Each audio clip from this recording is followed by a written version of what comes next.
May nagtanong sa inbox natin sa Facebook, ang sabi niya ganito: Dok, paano pag ang tao mabilis mapagod at hingalin? Yung tipong nagmamarites lamang, marites talaga, pero mararamdaman mo pagod at hingal ka na. Maganda mo pag-usapan to dahil nga common. Hali kayo, makinig kayo ng maigi. Ano na yung mga marites dyan?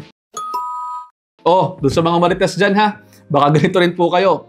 Isang mainam na payo ko sa inyo, magpatingin kayo agad sa mga doktor ninyo kapag ganito na. Kapag kasi sinabi nating hingal at mabilis mapagod kahit nagmamarites lang o yung pakikipag-usap lamang, malamang sa malamang itong mga marites na to ay mga nakaupo, nag-ungkutan sa isang sulok ng kanto o sa tindahan ni Aling Tess. Pinag-uusapan yung mga nagdadaan o yung mga kumpare nila o kumare nila na niloloko na lang pala ng mga asawa at asawa nila. O baka nga may problema din sila either sa puso o kaya naman sa baga, o pwede rin po sa bato o sa iba pa. Isa-isahin po natin. Una, pwede kondisyon yan ang puso tulad ng heart failure. Kasi po kapag mayroong heart failure ng isang pasyente, pwedeng hindi efficient ang pag-pump ng heart ng dugo papunta sa iba't ibang bahagi ng katawan. Kaya ang resulta niyan, parang pagod at hingal kahit na magaan lamang po ang ginagawa. May mga stages yan, pero hindi na mahalaga yan para sa inyo sa ngayon.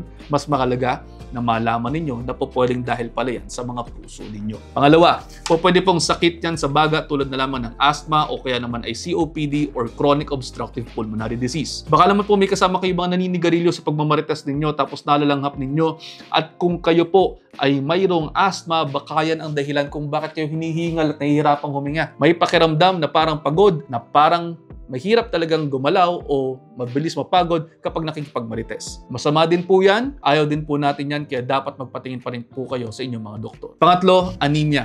Yung kakulangan natin sa red blood cells o kaya naman hemoglobin na siyang nagdadala ng oxygen sa katawan ay pwede po magdulot ng pagkapagod at mabilis singalin. Mainam na ma-check po kayo kung bumababa talaga ang inyong hemoglobin. Lalo na po, kung kayo ay medyo umaabante na sa edad, medyo mas prone din po sa anemia yan, o kung kayo po ay mayroong mga sakit sa bato na siyang pwedeng magdulot naman ng anemia dahil yung bato ang nagsisignal sa katawan na gumawa dapat ng red blood cells.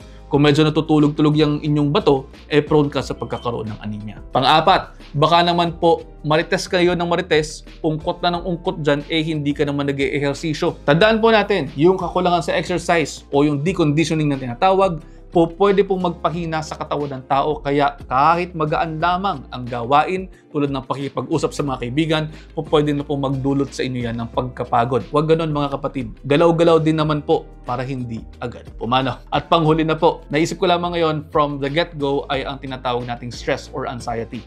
Kasama rin yan, pwede rin po magdulot yan ng mabilis na pagkapagod kahit na wala namang pisikal na dahilan. Kaya kung nakakaranas po kayo ng ganyan, best na magpa-check up kayo para ma-rule out natin ang mga posibleng dahilan. Magpa-blood chem, x-ray, ECG, CBC. Check din po ang ihi at dumi para sure na walang problema.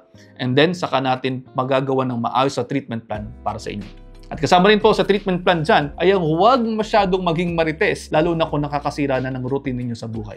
Okay? Sana po may natutunan. Kung mayroon man, paki-share sa inyong mga kaibigan, baka sakaling mas marami pa po tayo matulungan. See you next episode. Ingat!